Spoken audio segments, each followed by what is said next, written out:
If you started a company in the 90s to put files online, it was insanely cost prohibitive. There was no concept of freemium. So all these companies basically charged for a service that was way too expensive for anybody, any real consumer to ever want to pay for.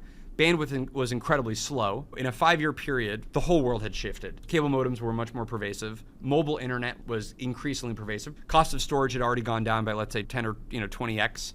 The internet was finally ready for this idea, yet the only companies that were pursuing it still were basically these dying zombie companies from the 90s. I think to some extent, you almost have this eventual epiphany of like, wait a second, am I seeing something that like nobody else is seeing? And so we started building a prototype. And then for the first phase of the company, we charged $2.99 for a gigabyte of storage. And so it scaled to a few hundred or 1,000 users until we started to be like, okay, it's got to have to work across multiple servers. And we started to get better at infrastructure and all of that. But that was the initial kind of idea.